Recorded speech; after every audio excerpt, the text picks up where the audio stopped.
Bom dia, vamos continuar nossas conversas sobre Jesus. Falar em Jesus é fácil e difícil. Fácil porque existe farto material. Por mais que nós tentemos minimizar a sua importância, não há a menor dúvida de que ele realmente é a presença mais constante, mais forte e mais importante ao longo dos séculos. Mas por que é difícil? É difícil porque a quantidade de informações exige também que nós saibamos avaliar, contrapor, introduzir as informações, checar as informações e, ao fim e ao cabo, nós temos que tomar uma decisão de crer ou não crer. Por quê? Porque os fatos são poucos. Os fatos documentados, então, são quase nenhuns. Algumas pessoas fazem referência a Flávio Joséfo em Antiguidades Judaicas, mas você já leu o texto? O texto é mínimo e ainda assim ele está sob suspeita de ser uma intromissão e ser um texto adúltero ali dentro, que alguém acrescentou aquelas palavras. Há outro comentário em Tácito, se não estou enganada, mas isso também não é importante, porque é um comentário tão banal, um tal Crestus e por aí vai. À época de Jesus existiram vários pregadores, mas da Galileia existia João e depois Jesus. Recentemente tem sido contestado se Jesus era realmente primo de João. Se aquelas passagens que contam o encontro de Maria com sua prima, se eram verdadeiras ou não, né? Então, a gente vai sempre pegando um fato que é dito como verdadeiro, quando aquele mesmo fato é dito como fraude, como fraudulento, como intromissão no texto, como interpolação no texto. E é evidente que vários historiadores e exegetas têm dedicado suas vidas a buscar essas informações. São variados, são de diferentes capacidades históricas, técnicas, arqueológicas, etc, etc, etc, etc. Porém, o que sobra é aquilo que o texto conseguiu autenticar, ou pelo menos supor que autenticou. Por essa minha abertura, vocês já estão vendo que a quantidade de dúvidas é sempre maior do que a quantidade de fatos. Recentemente, um grande autor americano tem sido contestado, porque, segundo eu li de um amigo de uma amiga no Instagram, ele não é, vamos dizer, arqueólogo, ele não é historiador, ele não é isso, ele não é aquilo. Mas o que sobra é que esse historiador, que esse escritor, Bart Ehrman, tem sido até agora, junto com Gesa Vermes e junto com outros autores, junto com Jean-Dominique Crossan, que já está sendo considerado ultrapassado. Algumas informações do Jean-Dominique estão sendo consideradas ultrapassadas, mas nós não vamos entrar no mérito disso, porque não nos interessa que fulano, beltrano ou cicrano sejam ultrapassados. O que nos interessa é o que o texto traz. Durante muitos anos, largos anos em minha vida, eu ouvi a referência a Jesus como Deus. E é justamente sobre esse assunto, Jesus enquanto Deus, ou Jesus como Deus, ou quando Jesus se tornou Deus, e por que ele se tornou Deus, que nós vamos conversar um pouco aqui. Eu trouxe 2 livros. Esse aqui, como Jesus se tornou Deus, prestem atenção no como. E esse aqui, no quando. Prestem atenção no quando. Esse é de Richard Rubinstein. Esse aqui não é exatamente um exegeta, ele é mais um curioso, mas um curioso muitíssimo bem informado, que se serve de uma biblioteca raríssima na França. Ele se serve da biblioteca de um amigo, onde ele vai passar algum tempo, e lá ele se informa e procede a este livro. Mas esse aqui é um escritor já com anos de referência, e ele se fundamenta nos seus estudos bíblicos que foram feitos no Moody Institute dos Estados Unidos, que é reconhecido no mundo inteiro como uma referência em estudos bíblicos. E ele também relata em vários dos seus livros que ele era um crente vigoroso, até onde ele sabia, e que após esses estudos ele começa a perder a fé. A perda da fé é importante até certo ponto, mas para mim a perda da fé é libertadora. Porque a fé transtorna. A fé faz com que você aceite o inaceitável. E quando você perde a fé, você não aceita o inaceitável e você busca o aceitável até para confortar-se. Então, Bart Ehrman principia, claro que o livro é imenso e nós vamos fazer apenas as passagens marcadas aqui. O que é que significava ser judeu à época de Jesus? Ser judeu significava viver de certa maneira. Significava engajar-se em certas atividades religiosas, como realizar sacrifícios, fazer preces e ouvir a leitura das Escrituras. Significava um certo estilo de vida, como observar normas de alimentação e honrar o dia do sabá.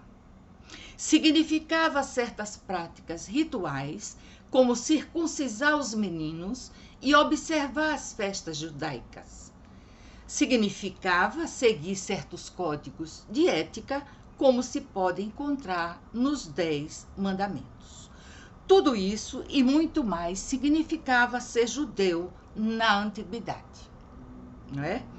Contudo, para os propósitos nossos neste livro, estamos interessados principalmente no que os judeus da época pensavam sobre Deus e o reino divino. Então, nós vamos nos reportar agora, e para isso tivemos que buscar os textos bíblicos, tanto do Novo quanto do Velho Testamento, e fomos encontrar no Salmo 81, na minha Bíblia, 82 em outras Bíblias, porque os salmos têm às vezes essas diferenças de numeração. Então, esse é o mais interessante no Salmo 81. É dito o seguinte: que Deus tomou o seu lugar no conselho divino, em meio aos deuses, ele preside o julgamento. Então, aqui Deus Todo-Poderoso é retratado por um conselho divino ao seu redor, que são os seres angélicos que Deus consulta, uma espécie de conselho, como acontece em outras partes da Bíblia. Mais celebremente em Jó, não é? Jó 1, capítulo 1, em que a própria figura de Satã é computada entre os seres divinos no item 24. Na passagem de Jó, os seres divinos que compõem o conselho de Deus são chamados de filhos de Deus. Em Salmos 81, são chamados de filhos do Altíssimo. No entanto, mais que isso, são chamados de Elohim. No Salmo 82, versículo 6. Pode haver variedade de numeração nos salmos, então você tem que procurar cautelosamente. A palavra hebraica para Deus é uma palavra plural quando não se refere a Deus. Em geral, é traduzida como deuses, entendendo-se assim que os seres angélicos eram chamados de deuses. Muito bem. No Salmo, eles são repreendidos por não se preocuparem com as pessoas humildes, fracas e destituídas.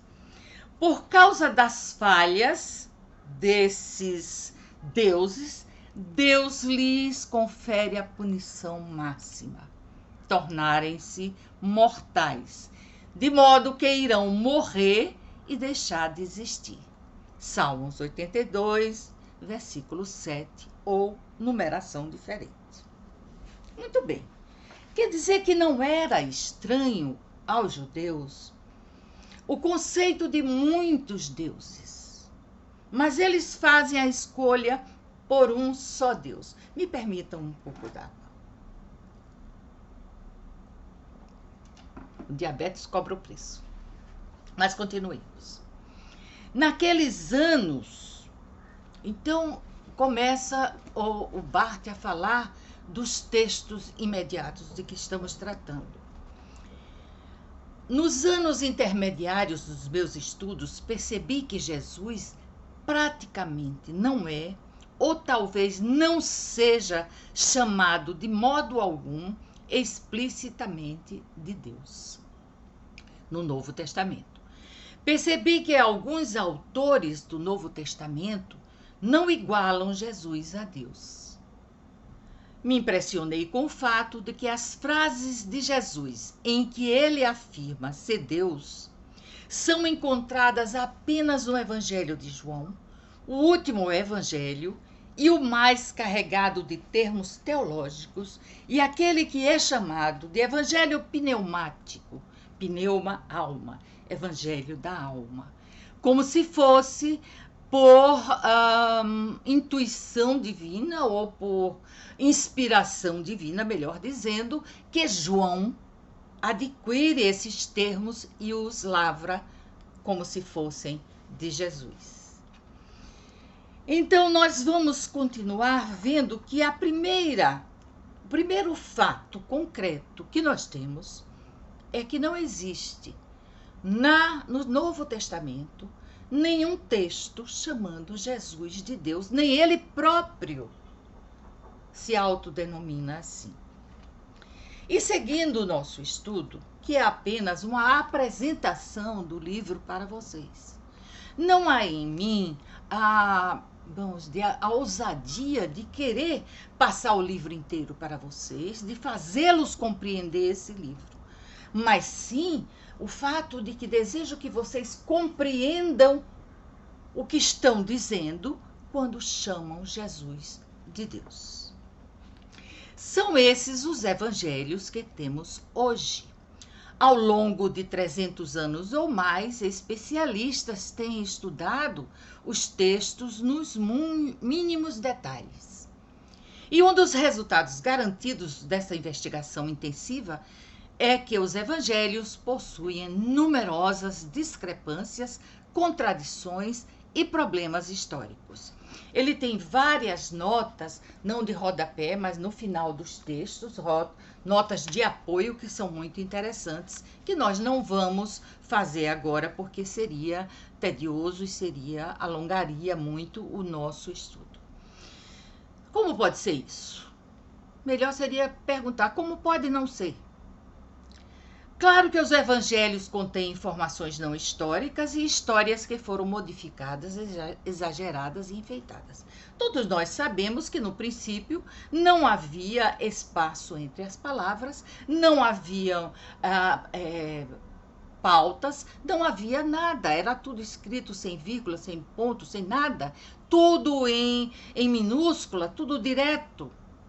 e que, muitas vezes, para economizar papiro, para economizar os lojinhas, o copista escrevia na margem as suas impressões. E o copista seguinte, dos 100 anos depois, 50 anos depois, pegava aquela anotação e inseria no texto.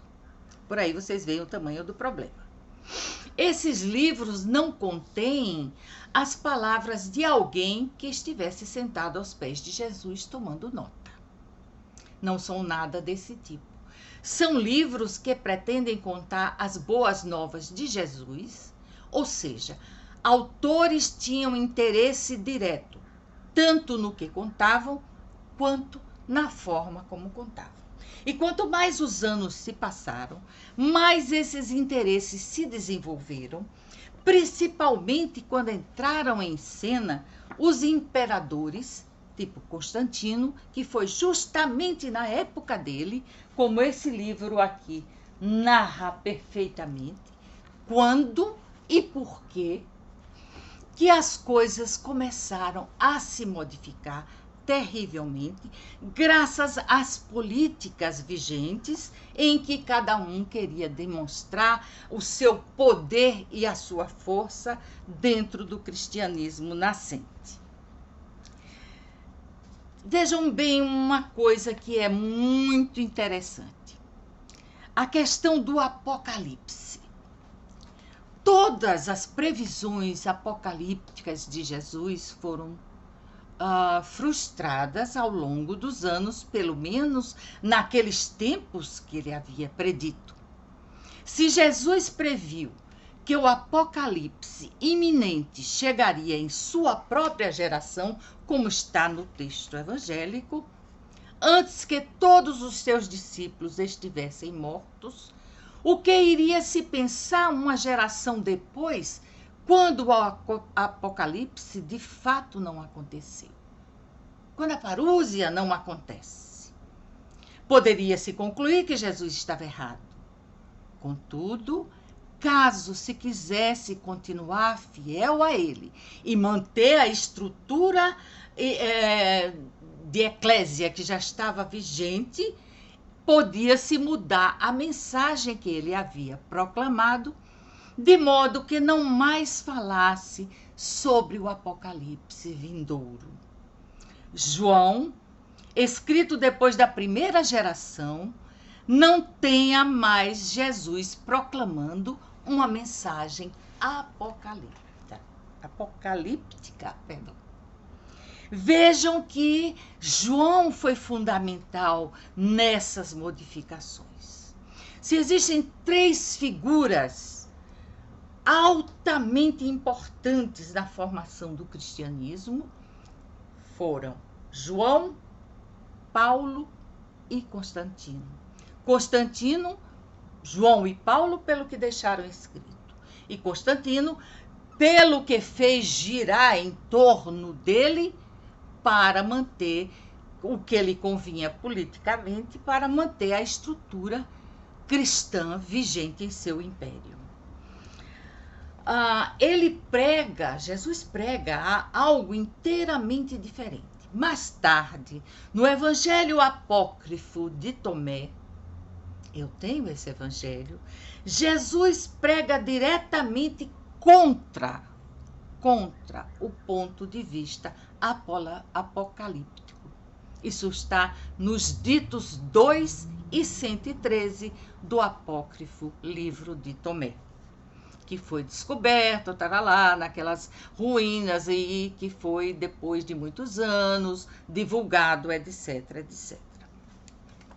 Então, assim nós vamos fazendo o caminho para essa criação que foi feita depois em torno da sua divindade. Tomaria largo tempo nosso começar a explicar a estrutura da Santíssima Trindade. Tomaria largo tempo nós entender a questão da transubstanciação. E tomaria largo tempo nosso nos referirmos à guerra, à batalha que houve entre dois padres, entre Ários, um padre da igreja de Alexandria, e Atanásio, um bispo. O Árias pregava que Jesus não era Deus, que Jesus era menos importante do que Deus. E Ário, evidentemente, ele começa a combater isso porque ele era adepto da ideia de Jesus Deus. O título descritivo mais comum para Jesus, eu vou ligar aqui o ventilador, se interferir na nossa coisa, eu desligo. O título mais descritivo, mais comum e simples aplicado a Jesus dos primeiros anos do movimento cristão foi o termo Cristo. Às vezes é preciso esclarecer que Cristo não era o sobrenome de Jesus. Na Judéia daquele tempo, os sobrenomes eram geralmente o nome do pai. Então, Yeshua ben Yosef, Jesus, filho de José, era de fato o seu sobrenome. Então, dizer Jesus Cristo é dizer Jesus é o Messias, coisa que os judeus recusam até hoje. Pois bem, como começou essa confusão toda? Começou por essa briga entre esses dois padres, um bispo e um padre, um afirmando uma coisa e outro afirmando outra. Para encerrarmos esse rápido estudo, que eu suponho que vocês se interessem para continuar nesse livro, assim como nesse, Constantino determina em um concílio que Jesus é Deus. E assim sacramenta-se uma ideia que perdura até hoje. É preciso que nós não sejamos como avestruzes, ao pormos nossa cabeça dentro de um buraco para não saber o que acontece. É bom que saibamos que eu tenho todo o direito de achar que Jesus é Deus, mas que, de fato, isso foi uma criação humana, que, de fato, ele nunca se autenticou como Deus. E as inúmeras passagens relativas a ele como filho do homem eram uma expressão muito vulgar e comum no ambiente judaico. E é preciso também que tenhamos e prestemos atenção que maximizar a figura de Jesus não altera o respeito, o carinho e o conforto que ele nos traz nas horas difíceis, mas que acima dele, sobretudo, como o suposto criador de todas as coisas, está Deus, que, segundo eu ouvi um senador dizendo, Deus não está aqui e ali, mas Deus está entre nós. Muita paz.